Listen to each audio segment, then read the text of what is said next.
자기가 가지고 있는 조그만 빌딩이 있다라고 해볼게요. 그럼 이 빌딩이 월세나 전세를 주잖아요. 그러면은 내가 못 들어가잖아, 집주인이라 하더라도. 근데 막 그냥 들어가는 거예요. 필요할 때마다 들어가요. 다음 세입자한테 집 보여준다라고 들어가고, 뭐 보일러 수리해야 되는 시점이 되니까 들어가고, 밖에서 물 새는지 봐야 된다라고 해서 들어가요.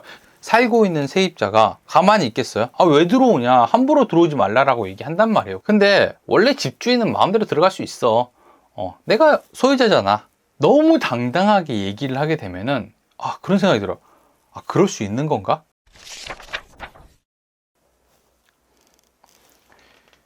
네, 안녕하세요. 반갑습니다. 자, 오늘 주제는, 이사할 때 꼭 해야 되는 일, 요거 좀 가지고 왔어요. 사실, 이게, 이사할 때 꼭 해야 되는 게 뭐 있어요? 이사할 때 꼭 해야 되는 거. 그러니까 가장 중요한 거 하나만 딱 꼽자면은 이거잖아요. 이사할 때는 보증금을 돌려받아야 되잖아요. 보증금. 아닌가요? 이사할 때 딱 하나만 해야 된다라고 하면은 보증금 돌려받는 게 제일 중요하잖아요. 그래서 보증금을 돌려받는 것들을 반드시 해야 되는데 의외로 보증금을 돌려받지 않고 나오는 사람들이 되게 많거든요. 야, 뭐 그런 당연한 것들을 안 해라고 생각을 하는데 이럴 수 있어요. 충분히 일어날 수 있는 일이란 게 뭐냐면은 최근에 제가 본 사람이 이런 경우였거든요.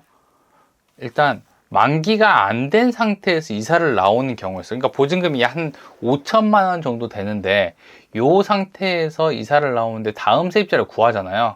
그럼 월세를 올리고 한 3천만 원의 보증금을 하겠다라고 하는 일이 일어나거든요. 보증금을 낮추는 거죠.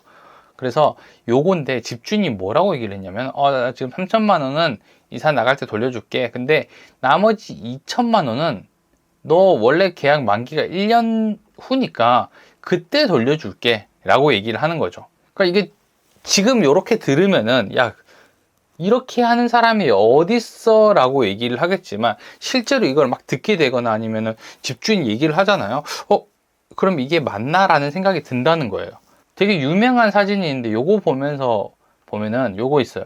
나를 모르느냐 라고 얘기하면서 같은 이름으로 잘못 접수되면 큰일 난다. 그러니까 신분증이나 생년월일을 적어달라고 얘기하는데 나를 모르느냐라고 하는 사람들이 엄청 많다라고 하는 거예요.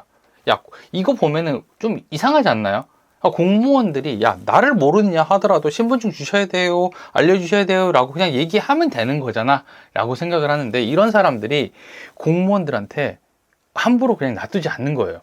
나를 모르느냐라고 얘기하는 사람들은 야, 너 신입이지, 너 위에 사람 데리고 와, 동장 데리고 나와, 이렇게 한다는 거예요. 그러니까 말이 안 통해요.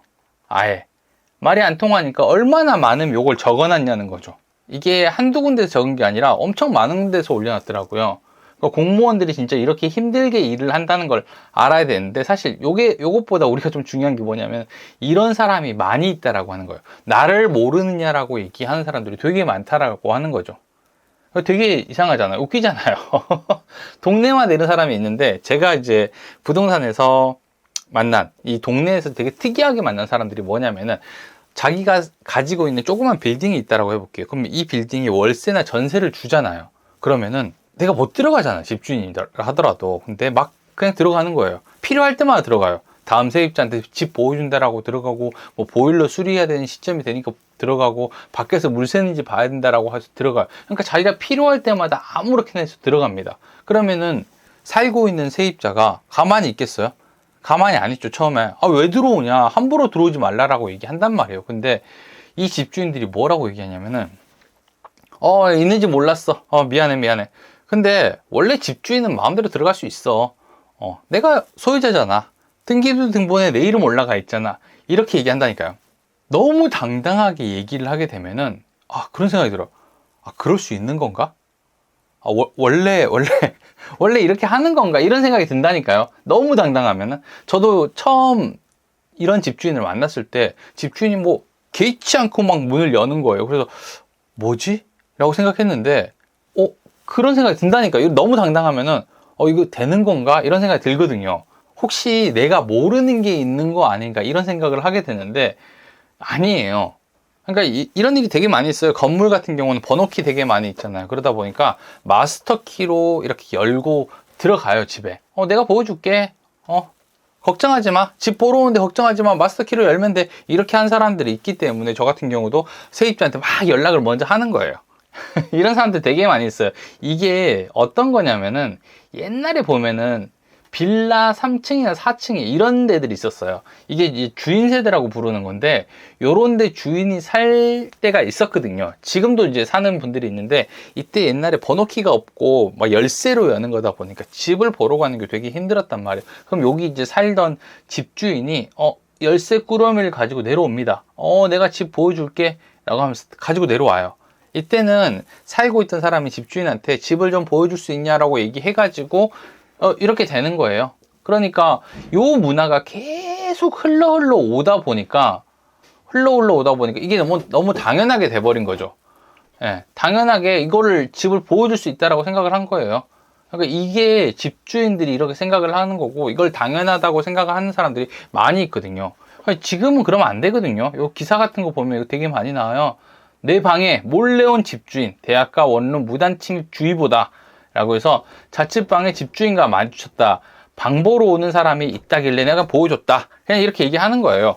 원룸이나 자취방에서도 마스터키로 그냥 무단 출입하는 거죠. 이러면 안 되거든요. 당연히 안 되죠. 지금 이거 말도 안 되는 일이죠. 그래서 세입자 허락 없이 들여다가게 되는 경우에는 주거침입죄가 적용된다. 이렇게 알면 돼요. 그러니까 되게 끔찍하지 않나요? 이거 보다 보면은. 아니요, 생각해봐요. 내가 자취집에서 살고 있는데 집주인이 문을 벌컥 열고 들어오는 거야. 그러니까 내가 만약 샤워 같은 거 하고 있다라고 하면 끔찍하잖아요. 남자든 여자든 내가 옷 다 벗고 샤워하고 있는데 사람들이 내 집 보러 들어왔다고 해봐요. 그럼 얼마나 당황스럽고 무섭겠어요. 이러면 안 되거든요. 그러니까 원래 이게 있어요. 내가 살고 있는 집이 있다라고 하면요, 내가 사는 집의 대문을 넘으려면은 반드시 내 허락을 받아야 돼요. 무조건 내 허락 없이 이 대문을 넘어올 수가 없거든요. 만약에라도 내가 무단으로 점유하고 있는 경우 있잖아요. 그러니까 계약 기간이 끝났어요. 그러니까 내가 원래 1월 1일까지가 계약인데 나 그냥 살래요. 아니면은 나가야 되는데 아직 집 못 구했어요 라고 해서 내가 무단으로 살고 있다 하더라도 집주인이 그냥 들어올 수가 없어요. 그러니까 만약에 집주인이 나를 내보내려고 하면은 되게 복잡한 과정을 통해야 됩니다. 일단 명도 소송으로 소송을 해야 되고요. 그 다음에 이 소송을 이긴 다음에 강제 집행까지 해야 되는데 요게 한 6개월에서 1년 정도 시간이 걸리는 일이에요. 그러니까 복잡한 거거든요. 그리고 또 중간에 점유를 바꿀 수도 있으니까 점유 이전 금지 가처분도 해야 되고, 그러니까 내가 이 집에 살고 있다라고 하면은 세상에 누구도 나가라, 아니면 내가 먼저 들어가겠다, 이걸 할 수 없어요. 그러니까 내가 살고 있다라고 하면 집주인이든지 간에 누구든지 간에 이 집을 들어오려면 내 허락을 받아야 되는 거예요. 근데 오늘 이제 이 주제를 얘기하는 이유가 뭐냐면은 내 집에 누가 들어오느냐 마느냐가 아니라 생각보다 많은 사람들이 요거를 안 한다는 거예요. 그러니까 집주인이 마지막에 집을 받게 되면은 반드시 내가 보증금을 받아서 나와야 되는데 집주인이랑 세입자의 그 정보의 차이 있잖아요. 그러니까 아무래도 집주인 같은 경우는 계약을 여러 번 해봤을 거고 세입자는 좀 적게 해봤을 경우가 되게 많으니까 집주인 같은 경우는 야, 보증금 나중에 줄게, 걱정하지 마, 내가 나중에 줄 거니까 걱정하지 마. 아니면은 세입자가 보증금 먼저 받고 집 나중에 빼줄게요, 이런 일이 있거든요. 그러면은 이거는 절대로 안 되는 거예요. 그러니까 어떤 거를 통해서라도 요건 안 되거든요. 그냥 안 된다고 하면 되는 거예요. 근데 이 당연한 걸 왜 방송에서 말하냐? 네가 뭔데 방송에서 이런 걸 얘기하고 있냐? 라고 얘기하는데, 이 당연한 걸 생각보다 많은 사람들이 안 하고 있습니다. 그래서 보증금을 나중에 받는다고 하는 사람들도 되게 많고요. 일단 보증금을 내가 주고 나중에 나가겠지라고 해서 믿는 사람들이 되게 많다는 거예요. 이거는 되게 기본적인 방식이에요. 기본적인 거고 당연히 지켜야 되는 건데, 야, 나 못 믿냐? 라고 얘기하는 거예요. 나 못 믿냐? 이건 믿으면 안 돼요. 이렇게 얘기를 하는 사람 믿으면 안 됩니다. 나를 믿지 못하느냐? 라고 얘기하면은, 그렇게 말하지 말고 보증금 주세요. 라고 얘기해야 되는 거예요. 나를 믿지 못하느냐? 나를 믿지 못하느냐? 이렇게 얘기하면 그냥 보증금 달라고 해야 되는 거거든요. 이거 나중에 집에서 내가 먼저 나가고 보증금을 나중에 주겠다 하잖아요. 받기 되게 어려워요. 받는 방법이 하나밖에 없거든요.